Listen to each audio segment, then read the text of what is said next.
controversial things. Because you are sort of the unofficial ambassador for Jaxon Smith-Njigba, what's year 2 going to look like for him?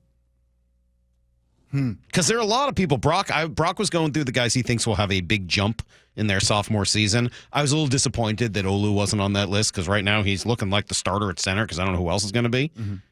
But his number 1 was Jaxon Smith-Njigba. What kind of a jump can we expect from year 1 to year 2 with Jaxon? Crazy jump. And take my bias out of it, okay? Here's why this jump to year 2 will be so impressive. I was just last night, my son's in town, and I was just talking to him about this, right, particular thing about Jaxon. And I can let this out there. Jaxon has, since he has been in the league, he has had someone that is kind of his trainer, that he has invested in himself. Like we always talk about LeBron James investing in diets and all those, Russ, right? It's not normal for rookies to come into the league and invest in themselves right away. Invest in having a chef. Invest in having a trainer. So this trainer is not just with him in the offseason. This trainer is with him in the offseason, during the season. It was there all last year, right?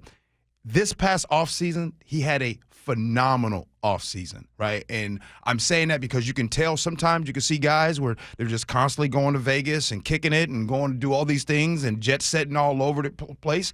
No, not Jaxon. Gets his head down. I'll ask anybody. When you see Jaxon Smith-Njigba on social media, what are you seeing, right? So perception is reality. And what you are seeing is a young man. And, of course, again, I am a Jaxon Smith-Njigba.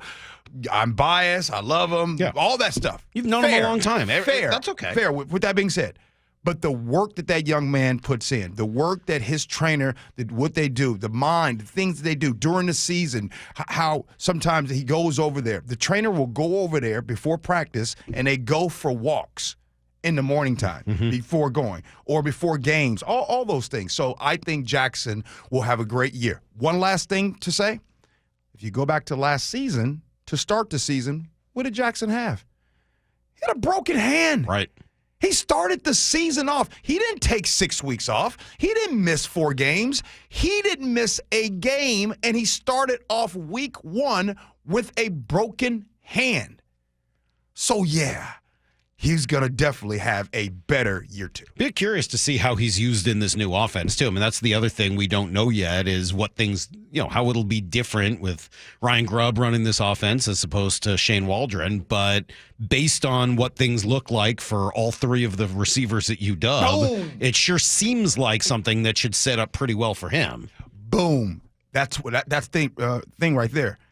How did Roma Duze look when Ryan Grubbs becomes the offensive coordinator? I think we're going to see, that's a very good point, Salk. We're going to see that. And I don't know whether he's in the same spot as Adunze necessarily in the offense. Maybe he is, but I kind of thought Adunze was more on the outside, whereas Jackson's been more on the inside. But I guess there's a little of both, and maybe, it's also worth seeing what McMillan did and what Polk did. And this should be a similar type of wide receiver setup. Here's another thing to look at as you guys are looking at this. You got to think sometimes on third down or some of these downs and everything. Sometimes last season and early on in the season, Jaxon Smith-Njigba would come off the field, right? And then you still have Tyler and DK out there. I think what you're going to see now, you're going to see Jaxon Smith-Njigba coming off the field way less this season than you saw last season. You particularly the first 4 games of his career, he really was coming out a lot because they wanted to make sure that his hand was good.